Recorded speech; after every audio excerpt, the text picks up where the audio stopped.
इन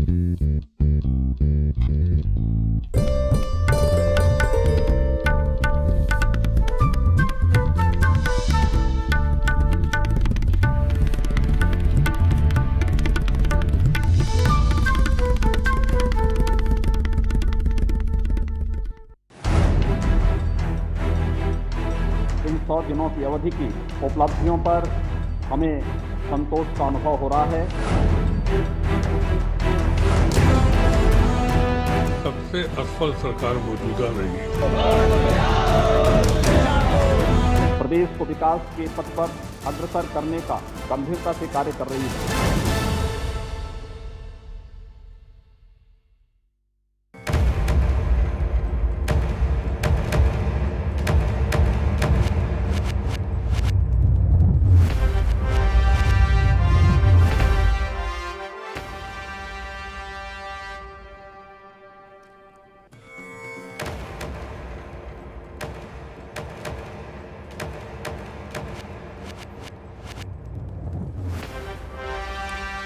नमस्कार, बहुत बहुत स्वागत है आप सभी का द डिबेट में। मैं हूं ब्रजेश मिश्रा। द डिबेट में आज बात करेंगे कि उत्तर प्रदेश की योगी सरकार ने अपने 100 डेज यानी 100 दिन पूरे कर लिए हैं।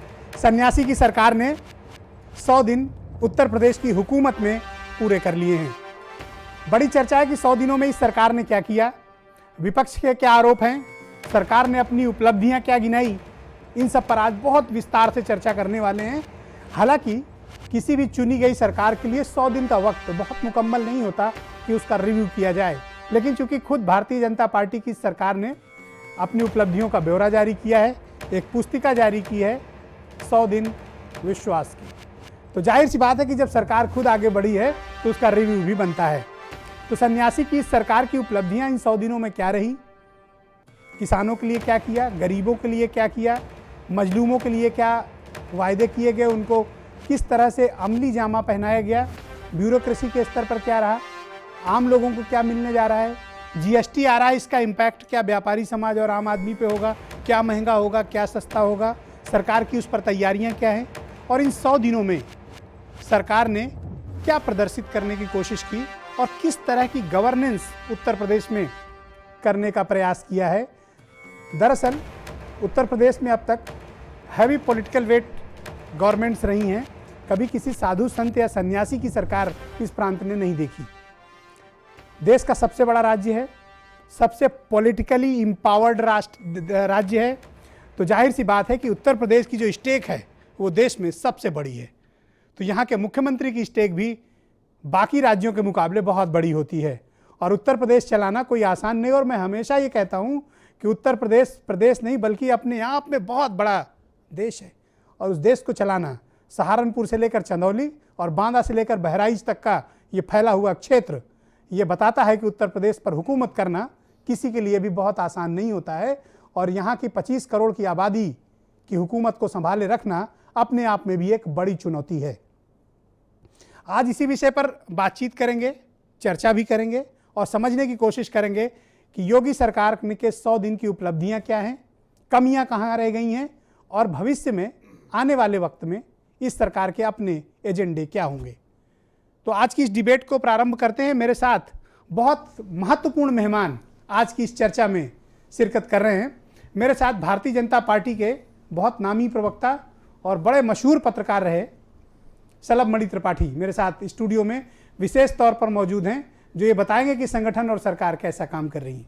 उत्तर प्रदेश सरकार के कैबिनेट मंत्री और पूर्वांचल के बहुत जाने माने नेता ओम प्रकाश राजभर राज्य सरकार का पक्ष रखेंगे और ये बताएंगे कि 100 दिन में योगी सरकार की, सन्यासी की सरकार की उपलब्धियां क्या हैं। एएमआईएम के राष्ट्रीय प्रवक्ता असीम वकार मेरे साथ स्टूडियो में मौजूद हैं, ये बताएंगे कि इनको क्या प्रॉब्लम है और क्या महसूस कर रहे हैं जनता की कमियों की तरफ से। और यूपी के बहुत ही जाने माने ख्याति प्राप्त पत्रकार और पॉलिटिकल एनालिस्ट हेमंत तिवारी आज रिव्यू में मेरे साथ मौजूद हैं, जो ये बताएंगे कि योगी सरकार का कामकाज एक पत्रकार के नजरिए से वो किस प्रकार से आकलन करते हैं। हेमंत तिवारी उत्तर प्रदेश में पत्रकारों की यूनियन के अध्यक्ष भी हैं। और मेरे साथ कांग्रेस के प्रवक्ता मनोज त्यागी, रविदास मेहरोत्रा समाजवादी पार्टी के सीनियर लीडर और आरिफ महमूद राष्ट्रीय लोकदल के सीनियर लीडर, ये सब मेरे साथ खास मेहमान थोड़ी देर में अभी एक एक करके जुड़ेंगे, जिनसे समझने की कोशिश करेंगे कि क्या कुछ प्रदेश में चल रहा है। बहुत बहुत स्वागत है आपका रविदास मल्होत्रा जी और मनोज त्यागी जी, और आप सभी का भी बहुत बहुत स्वागत। इस डिबेट का आरंभ मैं सलभ मणि त्रिपाठी से करना चाह रहा हूं। सलभ जी, 100 दिन की सरकार आपकी पूरी हो गई, पहले तो बधाई की, निष्कंटक 100 दिन आपने पूरे किए, लेकिन इन 100 दिन की में आप लोग क्या मानते हैं कि आपकी क्या सबसे बड़ी उपलब्धि इन 100 डेज में रही है? देखिए, पहली बात तो ये है कि 100 दिन के अंदर मेरा ये मानना है कि योगी जी की सरकार ने शानदार सेंचुरी मारी है। एक ऐसी सेंचुरी जिसका पूरा देश, पूरा प्रदेश स्वागत कर रहा है। आपने ये कहा कि सबसे बड़ी उपलब्धि, मैं ये मानता हूँ कि नीति और नियत इस सरकार की सबसे बड़ी उपलब्धि यह है कि प्रदेश की जनता को पहली बार ये महसूस हुआ है कि पिछले 14-15 सालों बाद एक ऐसी सरकार आई है जो जनता के लिए समर्पित है। जनता के एक एक रुपए के लिए उसका ध्यान है कि एक एक रुपए को लेकर किस तरह ईमानदारी से काम हो, किस तरीके से ब्यूरोक्रेसी से काम लेना है, ईमानदारी से जनता के लिए समर्पित नौकरशाही होनी चाहिए, जनता के लिए समर्पित विकास योजनाएं होनी चाहिए। ये 14-15 सालों बाद उत्तर प्रदेश की जनता ने महसूस किया है और ये मैं मानता हूं कि योगी जी की सरकार की सबसे बड़ी उपलब्धि है।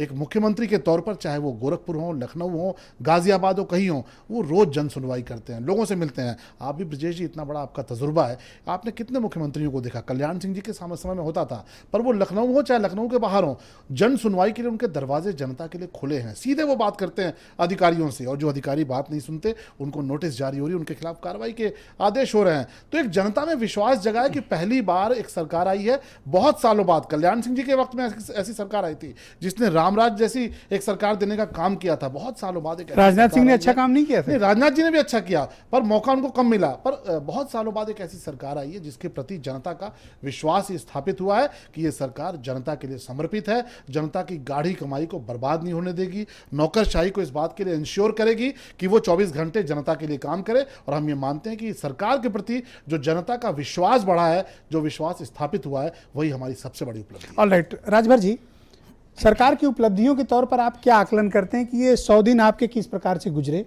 जनता की जो आपसे उम्मीदें थी, उन उम्मीदों पर आप इन 100 दिनों में जो आपने खुद पुस्तिका जारी की, इसके हिसाब से आपको क्या लगता है कि आपने कितनी उपलब्धियां पूरी की हैं? ये 100 डेज में आपका प्रदर्शन कैसा रहा? और दूसरा, लॉ एंड ऑर्डर पर बड़े सवाल उठ रहे हैं। देखिए, 15 साल से जो गड्ढे खोदे गए उत्तर प्रदेश में, 100 दिन के अंदर उसको हम लोगों ने भरने के लिए पूरी कोशिश किया है, जिसका जीता जागता उदाहरण हम ग्रामीण इलाके से आते हैं।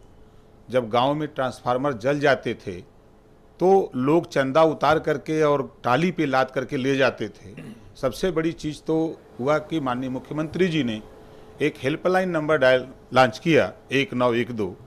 उस नंबर पे डायल करने पे 48 घंटे में बिजली विभाग के अधिकारी ट्रांसफार्मर लाद करके ले आएंगे और लगा करके जला हुआ ट्रांसफार्मर ले जाएंगे। पहली तो एक उपलब्धि हम जनता जो जिसके लिए परेशान थे। ठीक है। दूसरी उपलब्धि हमने देखा कि माननीय मुख्यमंत्री जी ने बाबा साहब डॉक्टर अम्बेडकर जी के जन्मदिन पे उन्होंने ऐलान किया कि हम ग्रामीण इलाके में 18 घंटा, तहसीलों पे 20 घंटा और शहरों में हम 24 घंटा लाइट देंगे। उसमें भी बड़ी उपलब्धि हम लोगों को मिली। दूसरा, जो 10 सालों में जो सरकारें काम नहीं कर पाई थी, वो 10 साल में जो दिव्यांगजन, जिसके पास न हाथ है, न आँख है, न गोड़ है, उसको ये लोग 300 पेंशन देते थे। जिसके पास हाथ है, पैर है, आँख है, गोड़ मतलब पैर? पैर पूर्वांचल में गोड़ ओके ओके ओके। उसको जो है ये लोग 500 रुपया देते थे, तो ये 300 से बढ़ा करके 500 रुपया दिव्यांगजनों को दिया गया। दिव्यांगजन की शादी में जो अनुदान मिलता था उसको 20,000 से बढ़ा करके 35,000 किया गया। दिव्यांगजन के लिए जो सिस्टम था कि उत्तर प्रदेश में ही ये परिवहन निगम की बसों से चल सकते हैं, अब उनके लिए देश के किसी कोने में परिवहन निगम बस से फ्री में आ जा सकते हैं। ये तहसीलों का चक्कर आय प्रमाण पत्र के लिए काटते थे, अब उनको जनप्रतिनिधि, ग्राम प्रधान, क्षेत्र पंचायत, जिला पंचायत, MLA, MP के द्वारा उनके आय प्रमाण पत्र बना दिए जाएंगे। पिछड़ी जाति के लिए अभी वो लेवल कंप्यूटर उन्होंने जो पहले से चल रहा था उसमें काफ़ी धन उन्होंने अलॉट किया। 3CCC उन्होंने पिछड़ी जाति के लिए लागू किया। उसके बाद सबसे बड़ा उन्होंने जो वादा किया था हम लोगों ने जनता के बीच में कि किसानों का कर्जा लघु सीमांत का हम माफ करेंगे, तो 1-1 लाख रुपया कर्जा माफ किया हम लोगों ने। जो लाइन ऑर्डर की बात, अभी फाइलों में माफ किया, एक्चुअल अभी पहुंचा नहीं मंत्री जी। कार्रवाई चल रही है, बैंकों से कागज सबूत मांगे जा रहे हैं। और दूसरा, लैंड ऑर्डर पर क्यों इतने सवाल उठ रहे हैं और आप लोग उस दिशा में कुछ सख्त कार्रवाई क्यों नहीं कर रहे हैं? देखिए सच तो या ये ये भी समाजवादी पार्टी के लोग हैं जो करा रहे हैं? नहीं नहीं, हम ये नहीं कह सकते, हम किसी के ऊपर उंगली नहीं उठा हाँ, सकते। हाँ, हाँ। लेकिन जरूर हमारे साथी कुछ ऐसी जो आवाज उठा रहे हैं, कुछ ऐसी चीजें हैं हाँ। जैसे कि कोई एक्सीडेंट हो जा रहा है, अब उसमें सरकार तो ब्रेक पकड़ी नहीं है, घर में कोई औरत आग लगा के जल जा रही है, उसको भी लैंड ऑर्डर से जोड़ा जा रहा है, कहीं जो है कोई भाई घर में इतनी मुरव्वत आपने अखिलेश के साथ तो नहीं की थी, आज आप क्राइम को भी डिफाइन कर दे रहे हैं। ऑल राइट, मेरे साथ असीम वकार जी मौजूद हैं, नेशनल स्पोक्स पर्सन है AMIM के। बहुत स्वागत है आपका। 100 दिनों का रिपोर्ट कार्ड आज योगी सरकार ने पेश किया, आपको कोई प्रॉब्लम है? नहीं सर, कोई प्रॉब्लम नहीं है, लेकिन आज तक आज़ादी के बाद से लेकर हिंदुस्तान में ये पहली ऐसी सरकार है जिसको 100 दिन में ही लोगों ने नकार दिया और लोगों का विश्वास इस सरकार से उठ गया। 100 दिन में पहली सरकार है।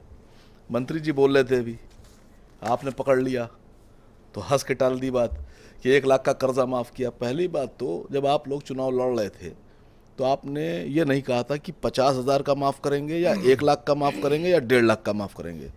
आपने कहा था कि हम सब कर्जा माफ़ करेंगे। फिर आपने 1 लाख की बात की, ठीक है, लोगों को राहत मिलना चाहिए थी, आपने वो भी नहीं माफ़ किया और अब आपने अपने बैंकों को कहा है कि नोटिस ना भेजें। सरकारी बैंक हो सकता है आपकी बात सुन लें क्योंकि आपके पास है, लेकिन वो बैंक जो किसानों ने प्राइवेट बैंकों से ले रखा है वो क्यों आपकी बात सुनेंगे? और अगर आपको माफ़ करना था तो आपको माफ़ करना था, ज़बान से माफ़ मत कीजिए, आप लिख कर दीजिए। अभी आप क्राइम पर बोल रहे थे कि घर में अगर लड़की या औरत जल के मर जाए तो क्राइम नहीं होता है। सर, आप कहीं और दुनिया में रहते हैं, मुझे लग रहा है कि आप कहीं किसी दूसरे ग्रह के मंत्री हैं, आप उत्तर प्रदेश के मंत्री नहीं हैं। रायबरेली में 5 ब्राह्मणों को कार में जिंदा जला के मार दिया गया। जलाया नहीं जलाया आप बताइए? कल की घटना बता रहा हूं, बहुत 2, 4, 10, 20, 50 महीने पुरानी घटना नहीं बता रहा हूं कि 5 ब्राह्मण लोगों को कार में जिंदा जला के मार दिया गया और आपके लोग कहने लगे कि वो खंबे से उसमें करंट उतर आया। आपको पता उस खंबे में करंट नहीं था, जो तार थे उसको चेक करा आपने? उसमें करंट नहीं आता है, उसमें बिजली नहीं दौड़ रही है और आपके यहाँ आप बताते हैं कि छोटी मोटी घटनाएं होती हैं। अखिलेश जी की सरकार थी, मैं पैरवी नहीं कर रहा हूँ अखिलेश जी की, अखिलेश जी की सरकार में हाईवे पर एक मर्डर हुआ, पूरे हिंदुस्तान में हाहाकार मच गया।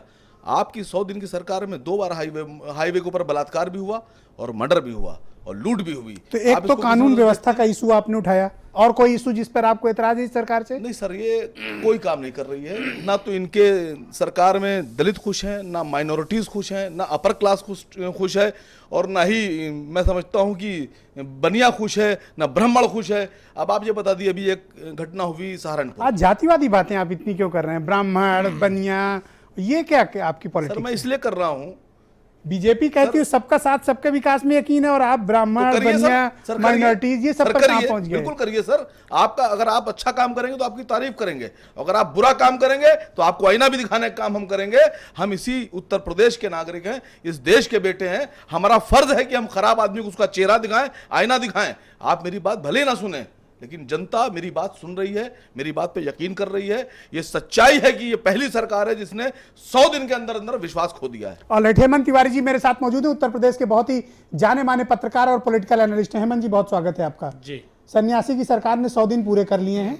मैं आपसे इस पर एक न्यूट्रल ओपिनियन जानना चाहता हूं कि इस सरकार के कामकाज के आकलन के 100 दिनों का रिव्यू आप किस प्रकार से करते हैं? आपने पहली पंक्ति में ही कह दिया था कि 100 दिन का वक्त नाकाफ़ी होता है मेरे ख्याल में कामकाज की मीमांसा के लिए। आप 100 दिन में कामकाज के अंदाज को समझ सकते हैं, कामकाज की रफ्तार को समझ सकते हैं, लेकिन उसका जहाँ तक मेरा ख्याल है व्यवस्थित मूल्यांकन नहीं कर सकते हैं। एक बात तो तय है कि उम्मीदें बहुत ज़्यादा थी। उम्मीदें ज़्यादा होने का बहुत प्रत्यक्ष कारण था कि बहुत बड़ा मैंडेट मिला था, जनता में बहुत आक्रोश था, उस आक्रोश का ट्रांसलेशन इतना बड़ा हुआ। तो जब उम्मीदें ज़्यादा होती हैं तो आपको रफ्तार थोड़ी सी बेहतर रखनी पड़ती है।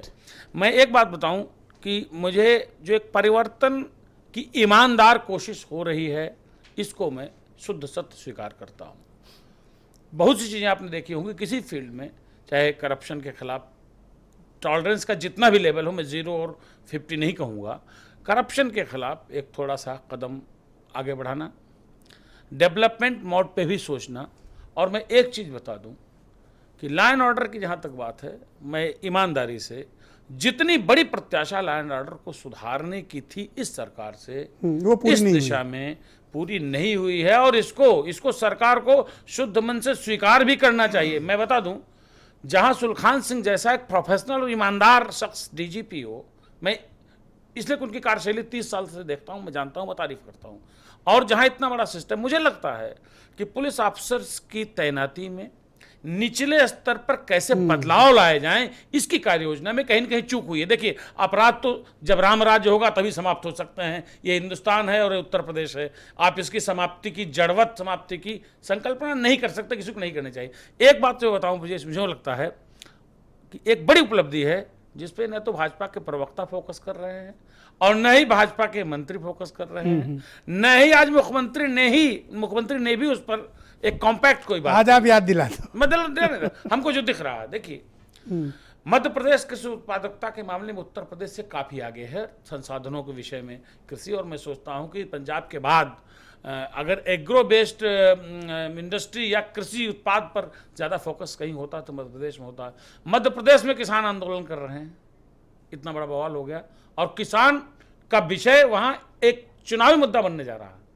कर्नाटक में आपने देखा, महाराष्ट्र में देखा, उत्तर प्रदेश में एक कामयाबी मानता हूं कि इस पूरे वातावरण में, ऐसे वातावरण में किसान कि बाकी राज्यों में जो किसान की प्रॉब्लम आई वो जस्ट बिकॉज ऑफ यूपी आई, क्योंकि यूपी से जो आपने कर्ज माफी की प्रक्रिया शुरू की वो बाकी राज्यों में फैल गई। उसकी एक वजह बता दूं, किसानों को लेकर के चाहे कितने कोई आरोप लगाए, लेकिन 2-3 चीजें बताऊंगा ब्रजेश, बहुत महत्वपूर्ण चीजें हैं। एक तो देखिए, जो धान गेहूं की खरीद का मसला हुआ, अब लोग चिल्ला रहे हैं कि 80 लाख मैट्रिक टन बोला था। 80 लाख मैट्रिक टन कोई सोच सकता है, शायद सरकार को भी पता रहा कि 80 लाख मैट्रिक टन खरीद नहीं पाएंगे, लेकिन कोई बता दे 36 लाख मैट्रिक टन गेहूं कभी खरीदा गया उत्तर प्रदेश में? ये जो बिचौलिए दलाल हैं ये दबाव में थे। आलू वाली स्कीम बता दूं, मैं गांव में जा करके पता करके बात कर रहा हूं। मुझे लगता है कि सरकार इस बात को प्रचारित नहीं कर पा रही है, करना न चाह रही, कोई स्ट्रेटजी हो। आलू के विषय में जो एक बाजार हस्तक्षेप योजना लाए हैं, मैं गांव का व्यक्ति हूं इसलिए बता रहा हूं, आलू कभी खरीदी नहीं गई श्रीमान जी। आलू 2 रुपया 1.5 रुपया किलो बिकती थी। अभी भी कुछ लोग आरोप लगा रहे हैं कि आलू टमाटर सड़क पर हैं, लेकिन 13,500 टन आलू खरीदा गया। हमको जो भी, तो विपक्ष इतनी आलोचना क्यों कर रहा है? मैं बात इसलिए कह दूं, काट बता दो। देखिए, किसान की परेशानी क्या है ब्रजेश? किसान की परेशानी है कि उसका धान नहीं बिकता, उसका गेहूं नहीं बिकता, उसका आलू नहीं बिकता। गन्ना की समस्या लगातार चल रही है, और जब नहीं बिकता है तो उसको औने पौने दाम फेंकना पड़ रहा है। आज नहीं, 15 साल। ऑलराइट, मैं सीधे चलता हूं। रविदास मेहरोत्रा मेरे साथ मौजूद हैं, उत्तर प्रदेश के पूर्व मंत्री हैं और समाजवादी पार्टी के बहुत सीनियर लीडर। मेहरोत्रा जी, बहुत स्वागत है आपका। आज योगी सरकार ने अपने 100 दिन पूरे कर लिए और एक रिव्यू कार्ड जारी किया है, और बीजेपी सरकार और खुद सरकार भी अपने को 10 में 10 नंबर दे रही है।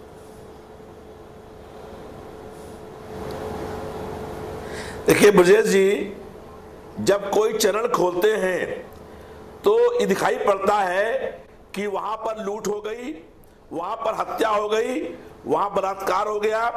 अभी आपके चैनल पर कुछ देर पहले मैंने खोला उसको, तो यह चैनल आपका कह रहा था कि उत्तर प्रदेश अपराधियों का गढ़ हो गया है। अभी उन्नाव में आज ही एक महिला की हत्या कर दी गई, दिखाया मेरठ में एक महिला की हत्या हुई और उसके हत्यारों को एक विधायक ने फोन करके छुड़वा दिया। तो उसकी 4 साल की बच्ची गुल्लक लेके पहुंची आईजी के ऑफिस में कि मेरी गुल्लक ले लो और मेरी मां के हत्यारों को गिरफ्तार कर लो। इसका मतलब क्या था कि छोटी बच्ची को मालूम हो गया कि बिना पैसा लिए हुए पुलिस हत्यारों को गिरफ्तार नहीं कर रही है, और गिरफ्तार हत्यारों को विधायक के कहने पर छोड़ दिया गया।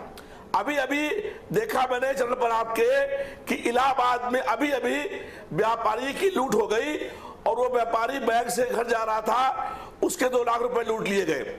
तो आप आंकड़ा निकाल लीजिए, अप्रैल के महीने में 2016 में और 17 में 4 गुना बलात्कार हुए हैं और 2.5 गुना अपराध बढ़े हैं। आपके पास अगर आंकड़ा हो तो आप निकाल लीजिए अप्रैल के 2016 के और अप्रैल के 2017 के 4 गुना बलात्कार हुआ है। मेडिकल कॉलेज में एक हमारी बहन अच्छा, ये तो हुआ इलाज कानून कराने के व्यवस्था लिए पर। आई, मैंने उसके आपका साथ ऑब्जेक्शन धक्का नोट हुआ। कर लिया कि जी। कानून व्यवस्था की प्रॉब्लम है। इसके अलावा और कौन से इश्यूज हैं जिन पे आपको जी। लगता है कि योगी सरकार ने अच्छा, ठीक काम इसके नहीं अलावा- किया? इसके अलावा इशू ये है कि पिछली सरकार में 18 घंटे गांव में और 22-24 घंटे बिजली शहर में आ रही थी। आज आप गांव मालूम कर लीजिए 10 से 12 घंटे बिजली आ रही है। अरे यही शहर में कैबिनेट भी मंत्री हैं ओम जो प्रकाश बिजली राजभर, की ये बात कसम कर खा रहे हैं रही कि बिजली आ रही है गांव में 18 घंटा। अच्छा सुनिए ब्रजेश जी, हम यहाँ बैठे हुए ओसीआर विधायक निवास में, और विधायक निवास में आप मालूम कर लीजिए आज कई घंटे बिजली यहाँ ही नहीं आई। विधायक निवास में जहाँ विधायक और मंत्री रहते हैं, तो आप चैनल के ऊपर कोई बात कह दें, लेकिन जमीन पर देखिए, जाकर के मालूम करिए कि गांव के अंदर 10 से 12 घंटे बिजली आ रही है। ओके, और मैंने बिजली दो वहां पर ऑब्जेक्शन नहीं आ आपके रही नोट है। किए, कानून व्यवस्था और बिजली। ओके, तीसरी बात यह है विजय जी। एक भी आदमी को 100 दिन में एक भी नौजवान को रोजगार नहीं मिला है, एक भी नौकरी नहीं मिली है।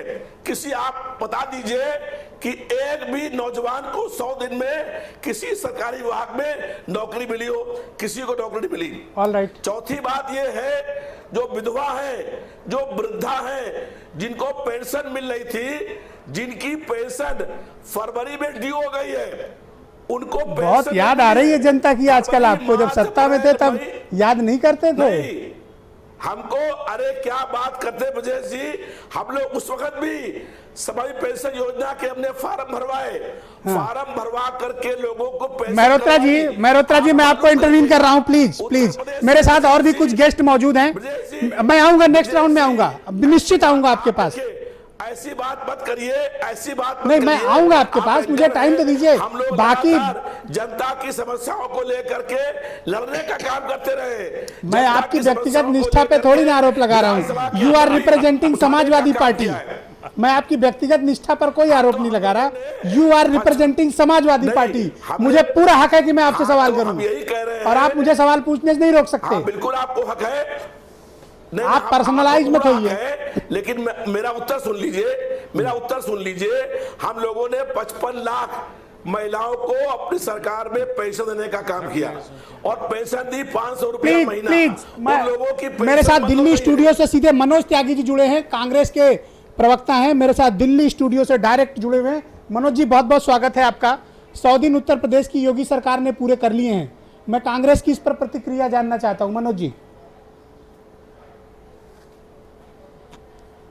मिश्रा जी, एक बड़ा ये राजनीतिक जो है भारतीय जनता पार्टी की सोच का कमाल मानिए कि भारतीय जनता पार्टी, जब आपने अगर याद हो तो नरेंद्र मोदी जी का भी जो भाषण था, जो उत्तर प्रदेश के नेताओं का भाषण था भारतीय जनता पार्टी का, वो एक ही भाषण होता था कि 100 दिन का समय दे दीजिएगा, अगर काला धन ना आ जाए तो आप मेरी गर्दन काट लीजिएगा।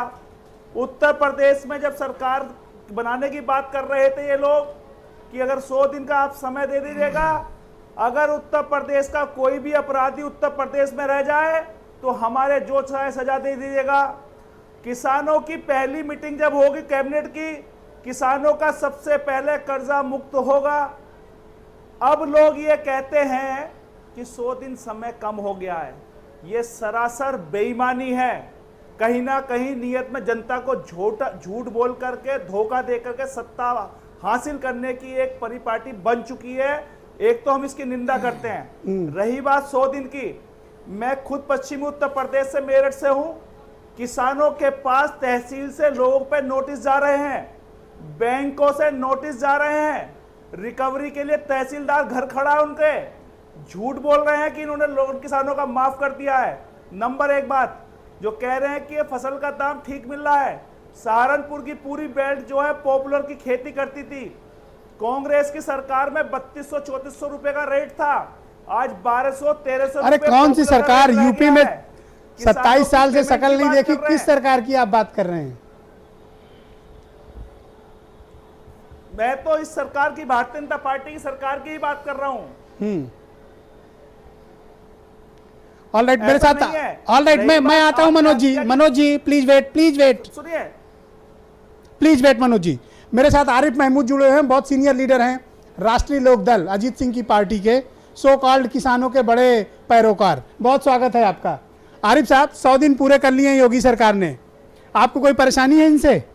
ब्रजेश भाई, इनसे ये कुछ अच्छा कर लेते 100 दिन में, हाँ, तब ये अपना कार्ड रिपोर्ट पेश करते। इनको किसने कह दिया था कि आप 100 दिन में कार्ड रिपोर्ट दे दीजिए? अरे आपसे पूछ कर जारी करेंगे क्या? आपने तो कुछ किया नहीं उत्तर आपसे प्रदेश पूछ के कर अंदर। जारी करेंगे क्या? अपराध तो आपने इतना चरम सीमा पर कर दिया कि आज आपसे पूछ कर क्या रिपोर्ट काट देंगे? नहीं, कि आपसे एनओसी लेंगे पहले? ये जनता को जनता ने नकार के आपको पता नहीं कहाँ पहुँचा दिया, उसके बाद हम भी उसी जनता आप में लोग ब्रजेश आईना भाई। देखने को तैयार नहीं है। नहीं हाँ। ये जब कार्ड रिपोर्ट अगर दे रहे हैं तो उस पर कम से कम अगर जनता से कोई राय ली जा रही है। हाँ, तो आप बोलो ना, तो मैं तो आपको पर्याप्त टाइम दे रहा हूँ, प्लीज। जी, मैं ये कह रहा हूँ कि आज आप इनके कार्ड रिपोर्ट में ये देखिए, अपराध की ये बात कर रहे हैं। बरेली में आज हिंदू युवा वाहिनी वाले थाने में घुस करके लोगों को मार रहे हैं, पुलिस वालों को मार रहे हैं, और बीजेपी के लोग बीच बचाव कर रहे हैं तो बीजेपी के लोगों को भी मारना शुरू कर दिया इन्होंने। ये अपराध की चरम सीमा पार हो गई। इलाहाबाद में एक दरोगा शराब पी करके पेट्रोल पंप पर पेट्रोल भराने के लिए रिवॉल्वर निकाल लिया, वहां के कर्मचारियों को ऊपर तान दिया। ये लेकिन जो आज ये किताब जारी हुई है उसके पेज नंबर 7 पर यह लिखा है कि कानून व्यवस्था पर योगी सरकार 0 टॉलरेंस पॉलिसी अख्तियार करती है, यानी कानून व्यवस्था पर वो कोई समझौता नहीं करते। ये पेज नंबर 7 में लिख कर दिया गया है। अरे कानून व्यवस्था इनको पता ही नहीं साहब, कानून व्यवस्था कैसे कंट्रोल थोड़ा समझाओ ना इनको। जी, मैं आपसे कह रहा हूँ कि आप ये देखिए, इलाहाबाद में दिन दहाड़े हत्या हो रही है, उत्तर प्रदेश के अंदर लूट खसोट दुनिया भर की हो रही है, गोली मारी जा रही है, हत्याएं हो रही है, बलात्कार हो रहा है। ये कहाँ रोक रहे हैं?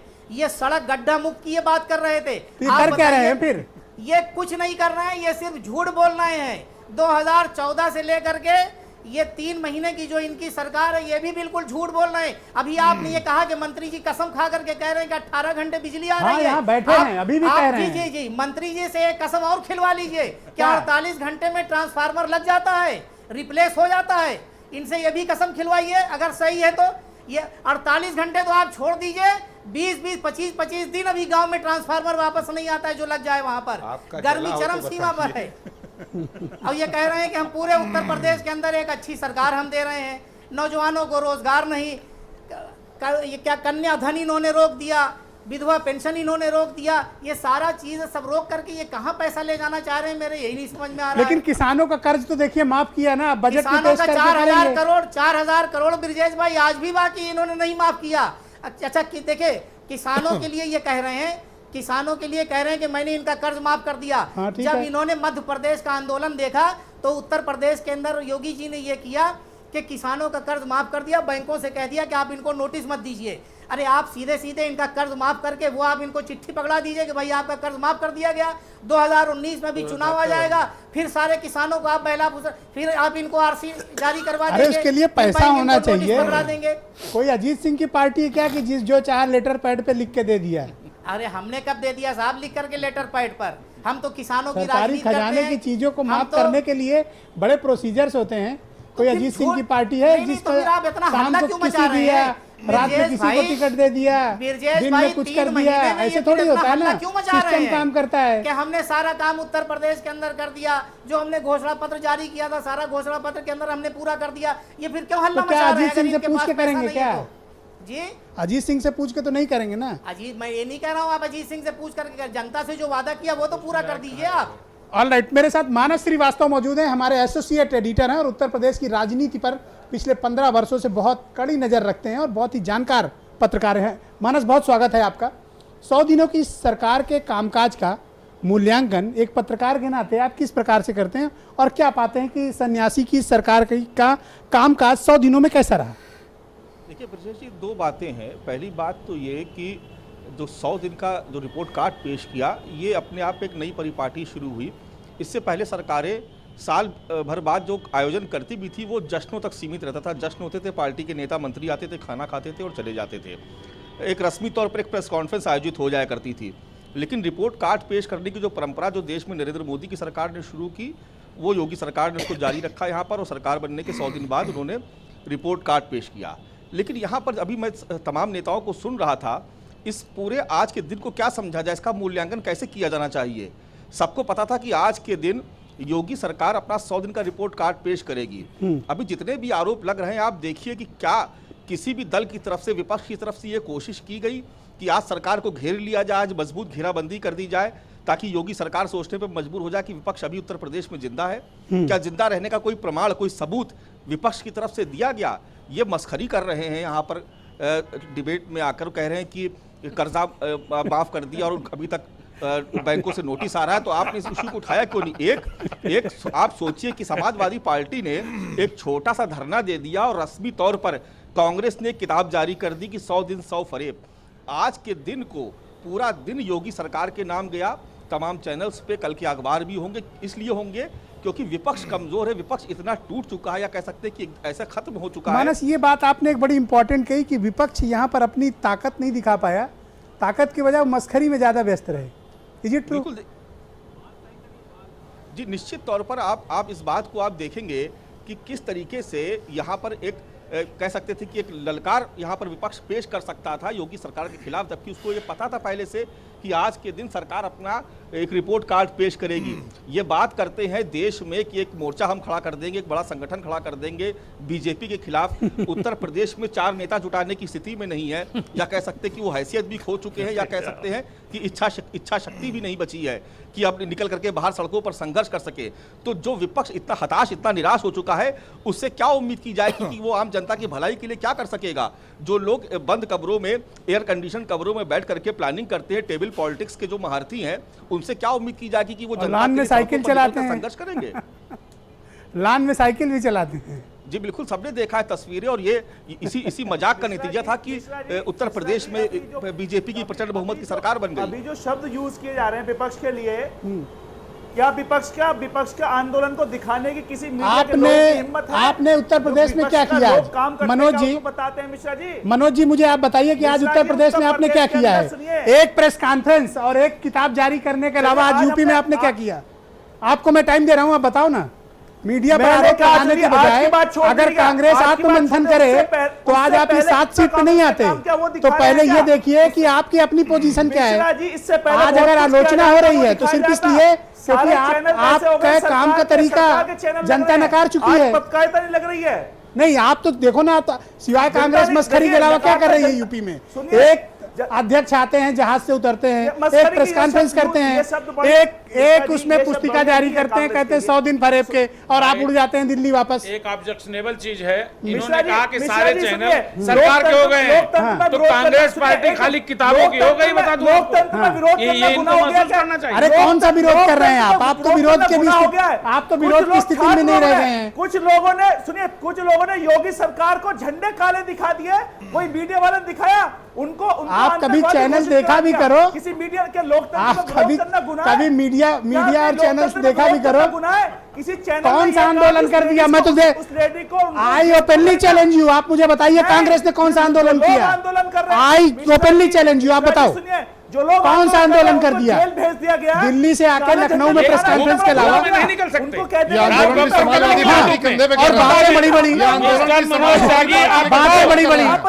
27 भाजपा का समाजवादी पार्टी की गोद में जाकर बैठ गए और समाजवादी पार्टी के आंदोलन को अपना आंदोलन का नाम दे रहे हैं। समाजवादी पार्टी के लोग जो आंदोलन कर रहे हैं वो ये बता रहे हैं कि हमारे लोगों ने आंदोलन किया। इनके नेता तो विदेश घूम रहे हैं, इनके नेता तो विदेश घूम रहे हैं, उनको फुर्सत नहीं है, उनको देश की चिंता नहीं, अरे कर्म वैसे देश की चिंता नहीं है, बैठ के केवल विदेश में बैठ के जाके घूम रहे हैं।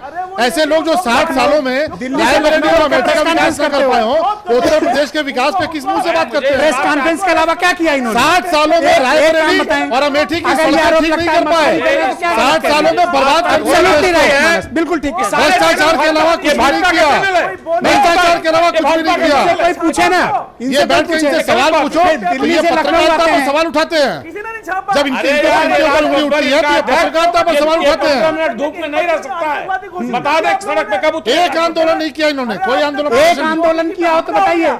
ऑल राइट, द डिबेट में वक्त अभी एक ब्रेक का है। Manoj ji please silent. मैं ब्रेक के बाद आपके पास। ये इनकी बौखलाहट है, हताश हो चुके हैं। डिबेट में अभी वक्त एक ब्रेक का है, मसला ज्यादा गर्म हो गया है, विपक्ष खासा तिलमिलाया हुआ है। दरअसल आंदोलन और सरकार के खिलाफ सड़क पर उतरने की सलाहियत जब नहीं बचती है तो ऐसे ही बौखलाहट भरे बयान दिए जाते हैं। छोटा सा ब्रेक लेंगे, बने रहिएगा क्योंकि ब्रेक के बाद तस्वीर बहुत कुछ साफ होने वाली। छोटा सा ब्रेक, फौरन लौट।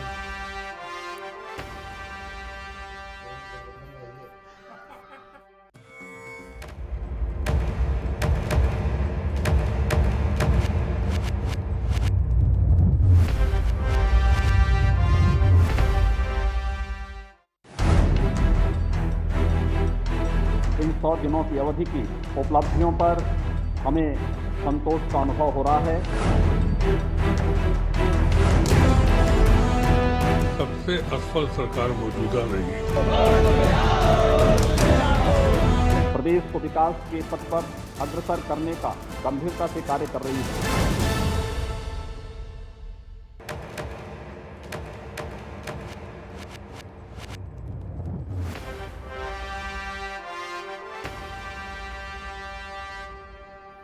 द डिबेट में वापसी पर आप सभी का बहुत बहुत स्वागत है। सबका साथ सबका विकास का नारा देने वाली योगी सरकार ने अपने 100 दिन पूरे कर लिए हैं। आज 19 मिनट चली मुख्यमंत्री की प्रेस कॉन्फ्रेंस में उन्होंने एक एक करके अपना एजेंडा गिनाया। किसान से लेकर कामगार तक, आम आदमी से लेकर व्यापारी तक, उद्योगों तक, बिजली, कानून व्यवस्था और दूसरे मसलों पर उन्होंने एक पुस्तिका जारी की, 100 दिन विश्वास की, जिसमें एक एक करके सन्यासी की सरकार ने अपनी उपलब्धियों का बखान किया। ये बताया कि इस सरकार में क्या क्या काम 100 दिनों के भीतर हुए हैं।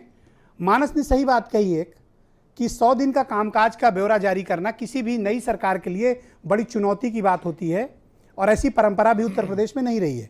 योगी सरकार ने इस परंपरा को शुरू करने का हौसला दिखाया, लेकिन 2-3 मसले हैं जिस पर सरकार अभी तक सीधा जवाब देने से बचती है। पहला मसला कानून व्यवस्था का है। कानून व्यवस्था और नौकरशाही पर पकड़ की है। दरअसल कल्याण सिंह ये बात कहते थे और हेमंत भी इस बात को बहुत बखूबी इस बात की व्याख्या करते हैं कि नौकरशाही को कंट्रोल करके एक अच्छी सरकार कैसे चलाई जाए। और कानून व्यवस्था पर सवाल उठने के पीछे दरअसल वही फैक्टर बहुत तेज़ी से हावी है। योगी सरकार कानून व्यवस्था के मसले पर उतनी प्रभावी और उतनी निर्णायक कार्रवाई नहीं कर पा रही जितनी कि उससे उम्मीद थी। दरअसल उत्तर प्रदेश की जो पिछली हुकूमत थी उस पर सबसे बड़ा इल्ज़ाम कानून व्यवस्था को ख़राब करने का था। बहुत बड़ी वजह थी जब चुनाव में ये मुद्दा बना कानून व्यवस्था का और योगी सरकार का गठन जनता ने किया बम्पर मेजॉरिटी के साथ। तो जाहिर सी बात है कि बम्पर एक्सपेक्टेशंस भी हैं, यानी आकांक्षाएं और उम्मीदें कहीं ज़्यादा हैं वोट देने वाले। तो उस पर सरकार कितना खरा उतर रही है, घटनाएं लगातार हो रही हैं, उस पर प्रभावी नियंत्रण क्यों नहीं है और सरकार इस पर विफल क्यों है। और दूसरी बात, मुख्यमंत्री मीडिया से इंटरेक्ट करने से क्यों बचते हैं, सवालों से क्यों बचते हैं। आज 19 मिनट की प्रेस कॉन्फ्रेंस में उन्होंने पत्रकारों को कोई सवाल नहीं लिए, सीधे अपनी बात की और उठकर चले गए। पत्रकारों के सवाल न लेने के पीछे मकसद क्या है? नीति और नीयत पर सवाल उठाने की बात बाद में आएगी। सरकार अपने 100 दिन का रिपोर्ट कार्ड खुद पेश कर रही है, तो जाहिर सी बात है कि सरकार ट्रांसपेरेंसी के हाईएस्ट लेवल को अचीव करना चाहती है। लेकिन सवालों के जवाब न देना और सवाल न सुनना भी अपने आप में कुछ प्रश्न बड़े खड़ा करता है। जवाब देंगे सलभमणि त्रिपाठी, उत्तर प्रदेश में भारतीय जनता पार्टी के सीनियर प्रवक्ता हैं। ब्रजेश जी देखिए, कानून व्यवस्था, मैंने 2 मसले उठाए, कानून व्यवस्था और बिल्कुल मैं आके इन्हीं मुद्दों पर आ रहा हूँ। कानून व्यवस्था को लेकर जो लोग सवाल उठाते हैं उनको ये समझना होगा और ये प्रदेश की जनता देख रही है कि पिछले 14 सालों में किस तरीके से उत्तर प्रदेश में सरकार संरक्षित, सरकार की सरपरस्ती में किस तरीके से माफियाओं का राज चला है। उत्तर प्रदेश की घटना आपको याद होगी किस तरीके से लखनऊ में कत्ल हुआ और यहाँ की लखनऊ के एसएसपी को जेल जाना पड़ा और जेल में जाकर मुख्तार अंसारी जैसे डॉन से पूछना पड़ा कि किन हत्या किसने की, और मुख्तार अंसारी ने बताया कि फला ज़िले में चले जाओ तो वहाँ पे तुमको हत्यारे मिल जाएंगे, और वहाँ जाने पर पता चला कि हाँ हत्या ऐसे हुई है। ये हालत है पिछले 14 सालों में कि जेल के अंदर बैठा माफिया ना सिर्फ सरकार को प्रभावित करता था बल्कि सरकार की सरपरस्ती में गुंडागर्दी करता था। उस 14 साल के कुशासन को, उस 14 साल के जो एक तरीके से रावण राज था, उसको खत्म करने में थोड़ा वक्त लगेगा, लेकिन शुरुआत हो चुकी है। और शुरुआत का मैं आपको एक नमूना बताऊं, वैसे तो बहुत ढेर सारे उदाहरण हैं लेकिन वक्त की कमी आपके पास भी है कि मुख्तार अंसारी जैसा डॉन जिससे उत्तर प्रदेश की जनता थर्राती थी, डरती थी, आज वो मुख्तार अंसारी जैसा डॉन अगर थर्रा रहा है तो योगी जी की सरकार से थर्रा रहा है। विधानसभा की प्रोसीडिंग में जब वो हिस्सा लेने आया था तो उसने चीख चीख कर कहा कि उसको जान का खतरा है, मैं सहमत हूं आपकी इस बात से, लेकिन अपराध क्यों नहीं रुके, किस जेल में भेजा अपराध क्यों नहीं रुके, पता कर लीजिए। अपराध देखिए, अपराध रुक क्यों नहीं। दूसरी बात, बिल्कुल आपकी बात जो है, मैं दूसरी बात पे आ रहा हूं कि आपको घटना याद होगी कि यहाँ पर ट्रेन में तेजाब फेंके जाने की घटना मीडिया भाइयों के जरिए संज्ञान में आई। मुख्यमंत्री जी स्वयं गए, इसलिए आज जो सत्ता से बाहर हैं। मुख्यमंत्री नहीं, अब आप ये इल्जाम नहीं लगा सकते। मैं आपकी बात पे आ रहा हूँ कि मीडिया ने बताया कि एक महिला पर, एक बहन पर तेजाब फेंका गया है। मुख्यमंत्री जी स्वयं अस्पताल गए, उस महिला को मदद दी और उसमें FIR रजिस्टर हुई। और जैसे ही 24 घंटे बाद जब वो मामला अपराधियों के मन में इस सरकार का डर क्यों नहीं? 24 घंटे बाद जब डर क्यों नहीं? 24 घंटे बाद जब जांच हुई तो पता चला कि वो मामला फर्जी था। मुख्यमंत्री जी ने आदेश किया है कि एक एक FIR रजिस्टर की जाए। इसलिए हो सकता है कि आंकड़े नजर आ रहे हो पिछली मैं आंकड़ों पे जाता नहीं, मैंने एक आंकड़े आपके सामने पेश नहीं किए। मैं पब्लिक परसेप्शन की बात कह रहा हूं कि अपराध रुक नहीं रहे हैं। और इस सरकार में आप लोग पहले दिन से खम ठोक के कह रहे थे कि अपराधी उत्तर प्रदेश छोड़कर खुद से चले जाएं, लेकिन आप देखो अपराधियों में सरकार का कोई भय नहीं है। और बिना इकबाल के कोई सरकार राज नहीं कर सकती। मथुरा की घटना में जिन अपराधियों ने घटना को अंजाम दिया वो पिछले 5 सालों से 40-40 मुकदमे लिए घूम रहे थे। उनको पुलिस की हिम्मत नहीं थी कि पुलिस उन पर दबिश जा पाए। जैसे घटना हुई उसके बाद उनको गिरफ्तार करके जेल भेजा गया है। और लोग ये नजर आ रहा है घटना होने से पहले गिरफ्तार आप लोग कर लिए होते, प्रिकॉशनरी एक्शन लिए होते। घटना से पहले घटना उनका जैसे ही नाम सामने आया उनकी गिरफ्तारी हुई है। ये जो कांग्रेस के साथी है, कांग्रेस के साथी हैं, 60 सालों में ये रायबरेली और अमेठी ठीक नहीं कर पाए और ये बैठ के इतने बौखलाए हुए हैं। इन्होंने सम्राट साइकिल की जमीन लूट ली, सम्राट साइकिल में गरीबों की जमीन लूट ली। हरियाणा और रॉबर्ट वाड्रा ने किसानों की जमीन लूटी। आज ये किसानों की बात करते हैं। हम लोग बहुत सिस्टमैटिक वे में डिबेट करते हैं, प्लीज तैयार नहीं है मनोज जी। हरियाणा हम लोग बहुत सिस्टमैटिक डिबेट करते हैं, मैं पूरा समय दूंगा, please one by one. Haryana से लेकर सम्राट साइकिल में गरीब किसानों की जमीन लूटने वाली कांग्रेस पार्टी जब किसानों के लिए आंसू बहाती है ना, तो ये देश जानता है कि ये मगरमच्छ नहीं, उससे भी बड़े मगरमच्छ के आंसू हैं। हरियाणा में किस तरीके से जमीनें लूटी इन्होंने और यहाँ पर सम्राट साइकिल के नाम पर किस तरीके से गरीबों की जमीनें लूटी गई। योगी जी की सरकार ने स्पष्ट संदेश दे दिया है। और जिस तरीके से कार्रवाई हो रही है ब्रजेश जी, आप देखिए कोई एक RTO जेल भेजा गया। क्या पिछले 5 सालों में वो उसने भ्रष्टाचार नहीं किया? पिछले 14 सालों से वो भ्रष्टाचार कर रहा था और योगी जी की सरकार ने उसको जेल भेजने का काम किया है। आज ही 2 DIS बर्खास्त किए गए हैं। तो बहुत तेजी से हाईकोर्ट के आदेश पर प्लीज पर कार्रवाई हुई है। इसके पहले भी हाईकोर्ट कहता रहा है, बहुत से लोग हाईकोर्ट के आदेश के बावजूद उनके खिलाफ कार्रवाई नहीं हुई है। तो योगी जी की सरकार ने चाहे वो ओम प्रकाश राजभर मेरे साथ मौजूद है, उत्तर प्रदेश सरकार के कैबिनेट मंत्री और पूर्वांचल के बड़े नेता हैं। कानून व्यवस्था एक ऐसा मसला है जिसका जवाब देते आपको नहीं बनता और पब्लिक में ये परसेप्शन जा रहा है कि अपराधी आपसे डरते नहीं है, देखिए अब बेखौफ है। मैं गांव से बिलोंग करता हूं। पिछली सरकार के अभी माननीय नेताजी बोल रहे थे, जब उनकी सरकार थी तो थाने में अंदर वर्दी में दरोगा दूसरा बैठता था और कुर्ता पैजामा में थाने के बाहर दरोगा दूसरा बैठता था। उस दरोगा से पूछ करके FIR होती थी। क्षमा करिएगा महोदय, उस समय उस दरोगा बाहर के दरोगा से पूछ के FIR होती थी। आज तो गरीब अपना एप्लीकेशन लेके थाने में चला जा रहा है, उसका FIR हो रहा है। आज तो मुझे आपकी बात सुन के बड़ा आश्चर्य हुआ। नहीं, क्षमा करिएगा, मुझे तो बड़ा आश्चर्य हो रहा है। कल तक तो बड़ी वकालत आप मुसलमानों की करते थे, आज अपने इतने बयान में आपने एक बार भी मुसलमान की बात नहीं किया। जब भारतीय जनता पार्टी, भारतीय समाज पार्टी, अपना दल के लोगों ने माननीय देश के प्रधानमंत्री ने नारा दिया कि सबका साथ सबका विकास, आज जब शिक्षा के सवाल पे बेहतरी के लिए, जब मुसलमानों के बेहतरी की बात हो रही है, उनको रोजगार देने की बात हो रही है, उनको मुख्य धारा में लाने की बात हो रही है, तो आज वो अच्छा नहीं लग रहा है आपको? आज वो जब सोच रहा है कि हमारा डेवलप कैसे हो, आज उस पर चिंतन हो रहा है, तो आपको चिंता लग रही। लॉ एंड ऑर्डर के सवाल पे सरकार एक भी बात बताइए जहां भी FIR हो, गिरफ्तारी ना हुई हो। कानून क्या, हम लोगों को कोशिश हो रही है, लेकिन 15 साल अपराधियों को संरक्षण किसने दिया? सवाल तो ये भी खड़ा होता है ना, किसने उनको उभारा, किसने उसको उसकाया? आज वही अपराधी घूम रहे हैं। अब उनको मैं भी कह रहा हूं, डर क्यों नहीं है उनमें? 100 दिन में आपसे डरे ही नहीं वो। देखिए स्थिति है, ना डरना, ये चिंता की बात है। मैं एक घटना बताऊं, आजमगढ़ की है। मैंने ये फोन किया कप्तान साहब को और कप्तान साहब ने कहा कि वो अपराधी यहाँ से छोड़ करके ये प्रदेश छोड़ के भाग गया। मैं क्या करूं? 8 दिन से मैं SP से संपर्क में हूं। तो कौन अपराध कर रहा है फिर? सब भाग गए तो ये कौन कर रहा है? नहीं, वो करके चला गया, वो किया था। गिरफ्तारी कर जब पुलिस दबिश बनाई तो वो छोड़ के प्रदेश भाग गया। एक इतिहास मैंने आजमगढ़ से मैंने देखा। अब चूंकि ये स्थिति पैदा हुई है, समाजवादी पार्टी के और बसपा के लोगों ने जो तांडव किया था, जिस तरह का उपद्रव कराया था, वो हुआ था। आज कहीं देखिए जमीन कब्जा हो रही है। कल तो आप भी दिखा रहे थे महोदय कि तमाम गरीबों की जमीनें कब्जा हो रही थी। आज कोई गरीब की जमीन कब्जा करने के लिए आ जाए, सरकार कटिबद्ध है उसके लिए कि हम। अरे अभी तो आप जमीनें ढूंढ रहे होंगे, कब्जा बाद में करेंगे आप, अभी तो नहीं। ये तो आप लोग ढूंढवाते रहे उस समय जब आप लोगों की सरकार थी, तो किसकी जमीन कब्जा कर लिया जाए। ब्रजेश जी हाँ, वक्फ मैं आता बोर्ड हूँ की आपके जमीन पास। को मैं आ रहा हूँ। असीम वकार मेरे साथ मौजूद हैं। असीम जी, कानून व्यवस्था का एक ऐसा मसला है जिसको लेकर इस सरकार पर बड़े प्रश्न उठते हैं।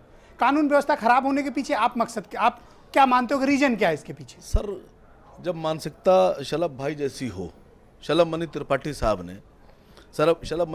साहब ने अभी एक बहुत बड़ी बात कही कि इन्हीं ने जितने भी अपराध उत्तर प्रदेश में गिनाए सबसे मुख्तार अंसारी को जोड़ दिया। देखिए, मुख्तार अंसारी मेरे सगे नहीं है, न मैं उनका पैरोकार हूं, न मैं उनकी किसी तरह से पैरवी करता हूं, लेकिन एक बात ये पूछ रहा हूं कि पूरे उत्तर प्रदेश में कोई जिला ऐसा नहीं है, कोई जगह ऐसी नहीं है जहां बलात्कार ना हो रहे हो, मर्डर ना हो रहे हो, लूट ना हो रही हो और रेप ना हो रहे हो, तो क्या सब मुख्तार अंसारी कर रहे हैं?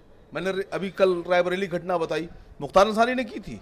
मथुरा में एक ऐसी गली जहां 2 मोटरसाइकिल आप मसले को घुमाइए नहीं। सर, मैं घुमा नहीं रहा हूं। सर, जब इस तरह से बात होगी, जब एक आदमी के नाम के ऊपर यहाँ के ऊपर बैठकर ये पोलराइज करेंगे, Why you are so emotional for Mukhtar Ansari? Sir, फिर मैं जाति क्यों? धर्म की राजनीति करते सर, हैं। किस तरह से कंट्रोल जाति करेंगे? और धर्म की राजनीति सर, करते हैं। कैसे कंट्रोल अभी करेंगे? जब ब्राह्मणों की पोलराइज हत्या करेंगे करना आप। रहते हैं। देखिए, अभी आप ये बता रहे थे हिंदू और मुसलमान की बात कर देखिए, रहे थे। अपराधी अरे ना मुख्तार मुसलमान अंसारी होता है, वो ना हिंदू डॉन होता है है। जिसको हमने हाँ, प्लीज शहादत- प्लीज बात सुनिए। देखिए, मुसलमान और हिंदू अपराधी नहीं होता है। गुस्सा मत करिए, आराम से, कूल। अपराधी होता है सर। हाँ। उसको हिंदू मुसलमान में मत बांटें। आप जब बांट आप रहे हैं। हिंदू मुसलमान नहीं करेंगे तब आप अपराध पे कंट्रोल कर पाएंगे। आप अपराध पे कंट्रोल नहीं कर पा रहे हैं, आप इस बात को मानिए। आप भारतीय जनता पार्टी जब हुकूमत में नहीं थी, बोलने दिएगा 2 लाइन की बात बोलूंगा, तो आपने सुना होगा जब भी इनके लोग बैठते थे नीचे से लेकर ऊपर तक, चाहे प्रधानमंत्री जी बोले, राष्ट्रीय अध्यक्ष जी इनके बोले या कोई बोले, कहते 4 मुख्यमंत्री, यही बात हुआ करती थी, फला मुख्यमंत्री, ये मुख्यमंत्री। आज की पोजीशन क्या है सर? योगी आदित्यनाथ जी, बंसल जी, अमित शाह जी, 3 मुख्यमंत्री। उसके बाद में दिनेश शर्मा जी, केशव प्रसाद मौर्य जी, ओम माथुर जी, आधा इनको गिन लीजिए, 4.5 मुख्यमंत्री सरकार चला रहे हैं। तो आप में और समाजवादी पार्टी में क्या फर्क है सर? क्या फर्क है आप बताइए। अगर हम आपसे ये बात कहते हैं, मंत्री जी को बहुत बुरा लग गया मेरी बात का, किसानों कर्जे के ऊपर, मैं आपसे खाली इतना जानना चाहता हूं, आप ऐलान कीजिए इस चैनल के ऊपर, मैं इसके बाद नहीं बोलूंगा, कि अगर आज के बाद किसी किसान को नोटिस जाता है या तहसीलदार वसूली की जाता है, तो क्या वो किसान तहसीलदार को मार के भगा दे? यहाँ बोलिए, ऐलान कीजिए आप। क्या करें? जस्ट वेट, भगा नहीं ऐलान कीजिए आप। Just wait. नोटिस जाना बंद हो गया है। आपको अगर पहले जाए तो जानकारी- क्या करें? अगर जाए तो क्या करें? प्लीज वेट, नहीं, वो सीधे किसान के पास अगर पहले तो नोटिस जाएगी नहीं। अगर गई तो क्या करें? नोटिस गई तो बहुत से लोग देख रहे उनसे हैं वो कह दें कि भैया किसानों का कर्जा माफ हो गया है, और हमारे जब तक हमको जानकारी नहीं हो जाती है तब तक आप अपना नोटिस लेके चले जाइए भैया। और हेमंत जी, सरकार की नीति और नियत स्पष्ट है, पर क्या वजह है कि कानून व्यवस्था पर जितना प्रभावी और डिसाइसिव एक्शन इस सरकार को लेना चाहिए, उसमें इसके कदम पीछे हो जाते हैं? रीजन क्या है इसके पीछे? ब्रजेश, मैंने आपसे पहले भी डिबेट में एक बात कही है कि जब उम्मीदें बहुत ज़्यादा होती हैं तो नतीजों की प्रत्याशा भी उतनी बड़ी होती है। और कानून व्यवस्था के बारे में तो एक बात कहूँ कि एक जिक्र मैंने किया था कि जो शुरुआती विषय थे, जिस तरीके से मुख्यमंत्री 18-20 घंटे काम कर रहे हैं, थानों को अलर्ट कर रहे हैं, सारी चीज़ें कर रहे हैं, एक लक्षण मुझे नज़र आया था कि योगी राज की सरकार ने कल्याण सिंह की सरकार की याद दिलाई। 91 में जब कल्याण सिंह चीफ मिनिस्टर बने थे तो सब स्वीकार करेंगे, बड़े से बड़े क्रिमिनल्स वाकई छोड़ चले गए थे उत्तर प्रदेश। पुलिस का इकबाल होता है, लेकिन सिस्टम इतना गड़बड़ हो गया है ऊपर से नीचे तक। कोतवाल साहब वही रहेंगे, कहाँ घूम के होनोलुलु साहब, कप्तान साहब नहीं लाओगे आप। जो आपका कैडर है 415 460 का, उन्हीं में से इधर करोगे उधर करोगे। मानसिकता अफसरों की खराब हो गई। अभी रायबरेली घटना का जिक्र आपने किया जी, रायबरेली के कप्तान फील्ड में निकलते नहीं, ये चीज योगी जी को समझनी चाहिए। ब्यूरोक्रेसी पर दबाव उनका बनना चाहिए। नहीं, ये वही कप्तान है जो बी द बियर के उद्घाटन में आए थे जी। और सुनिए, लखनऊ में थे। ये आदमी खाली इसको लगता है कि इनको राज्यपाल महोदय या किसी बड़े आदमी का संरक्षण है।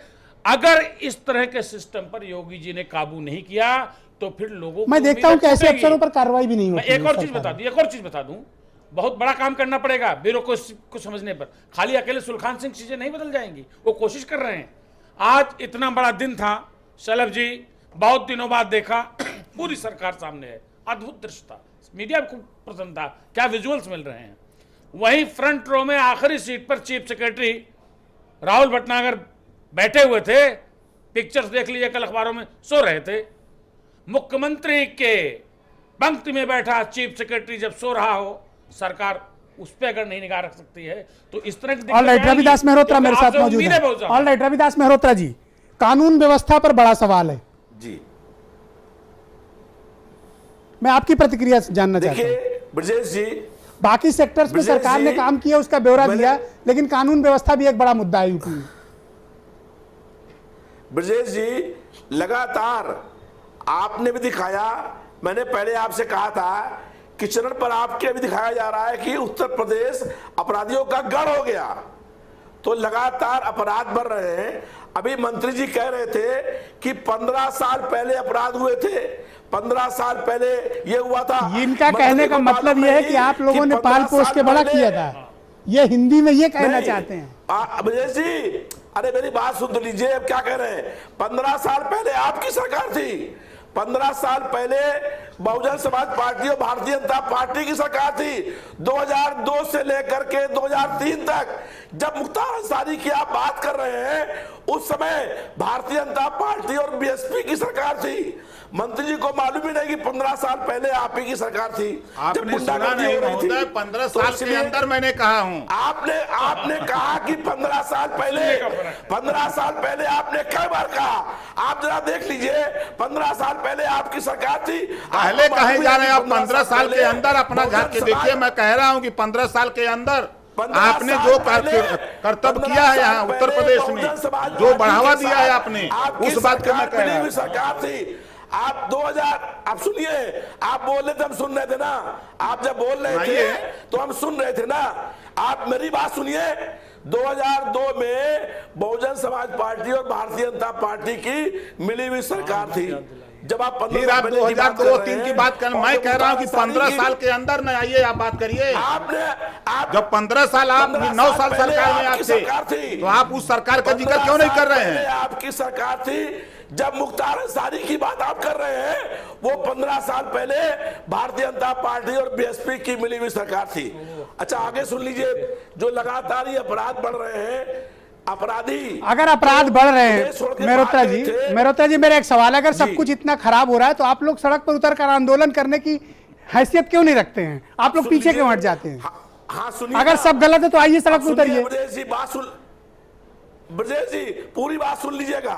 हम लोगों ने जिलाधिकारी कार्यालय पर प्रदर्शन किया, वहां पर ज्ञापन दिया, कानून व्यवस्था की बात को लेकर के हम लोगों ने प्रदर्शन कर ज्ञापन दिया, उसके अलावा धरना दिया, और 11 छात्र केवल मुख्यमंत्री जा रहे थे, मुख्यमंत्री को दिखाया झंडा काला, तो उनके ऊपर आपराधिक मुकदमे लगा दिए गए। तो उसी से डर गए, उसके बाद आप लोगों ने कोई आंदोलन नहीं किया, डर उसी से लगा? नहीं गए।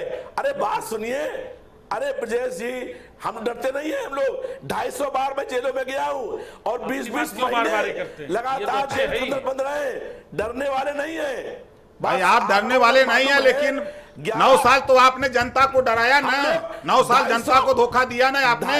मैं आपसे पूछता हूं महोदय, आप मुझे बताइए, उत्तर प्रदेश में आपने 9 साल सरकार चलाई, और 9 साल की सरकार में आप जो आरोप लगा रहे हैं, मैं आपसे पूछना चाहता हूं कि 9 साल में जो गुंडई, जो तानाशाही, जो गरीबों के साथ अन्याय आपने किया, तो आपको तो वही समझ में आता है। आज जरा झांक के नीचे देखिए, जो विकास की बात पर जाइए जरा, उससे ऑल राइट करने का काम आपकी सरकार में हो रहा है। मेरे साथ आरिफ महमूद मौजूद है। मेहरोत्रा जी प्लीज मेहरोत्रा जी सुनिए, अब बात सुनिए ब्रजेश जी, प्लीज कंप्लीट कीजिए, टाइम कम है। सुन लीजिए, ये जनता के लिए नहीं, समय कम है। मेहरोत्रा जी प्लीज उसका उत्तर सुन लीजिए ना। 11, आप उत्तर सुन लीजिए, 11 छात्रों के ऊपर आपराधिक मुकदमे लगा दिए, उनको यूनिवर्सिटी से बाहर निकाल दिया, उन पर जेल कर दी। आरिफ महमूद डरने की बात नहीं है। सरकार का दावा है कि गेहूं की खरीद 4 गुना हुई है, आपको क्या प्रॉब्लम है? किसानों के इश्यूज तो एड्रेस हो रहे हैं। Arif Mahmood please continue. देखिए, सरकार अगर गेहूं की खरीद कह रही है, मुझे कोई दिक्कत नहीं है। मुझे दिक्कत इन चीज़ों से है कि अगर आपने किसानों की कर्ज माफ़ी की बात की है, तो आप किसानों का कर्ज माफ करिए, किसानों को एक चिट्ठी गया है पकड़ाइए कर्ज माफ भाई। और अगर आप अरे कर्ज माफ हो गया, कर्ज माफ बजट हो आएगा, गया है। पैसा चला जाएगा। मंत्री जी ने पैसे कहा कि कोई यही नोटिस तो नहीं खेल भेजेगा, होता है। सरकार भी कह चुकी है। ब्रजेश भाई यही तो खेल कर्ज होता माफ हो है। चुका क्या है। खेल है? और माननीय मंत्री जी ने यहाँ स्टूडियो से कहा है कि कोई नोटिस नहीं जाएगी। कब लेकर के आप, अरे आप देखिएगा अभी पहली आप बार नोटिस इतने पकड़ा बड़े देंगे। पैमाने पर किसानों को मंत्री फायदा जी- पहुंचाया जा रहा है, मंत्री वो जी आंकड़े बैठे इकट्ठा हुए करने में हैं। Please, थोड़ा please वक्त allow him लगेगा। to वो speak, yes. विकास की बात कर रहे हैं। मनोज वो त्यागी ये जी, कह रहे हैं कि get ready।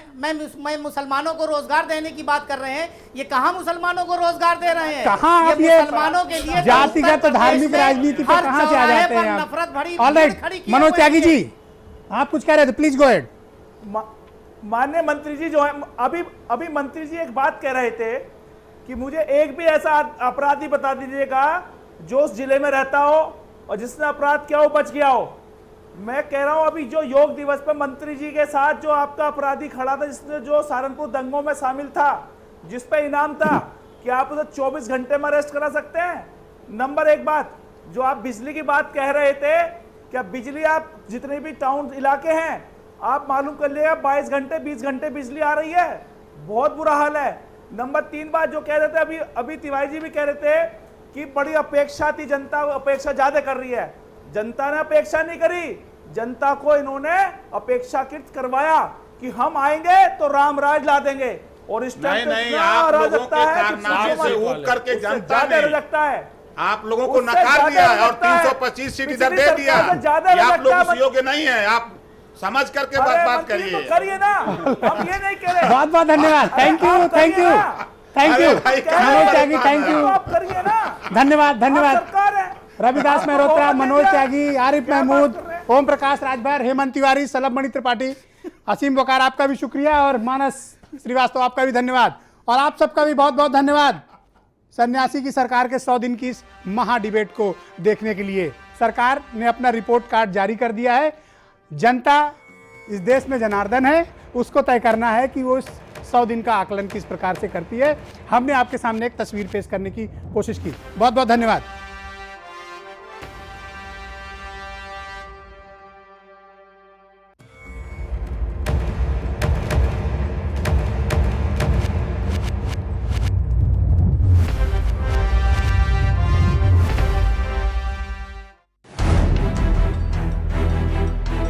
इन 100 दिनों की अवधि की उपलब्धियों पर हमें संतोष का अनुभव हो रहा है।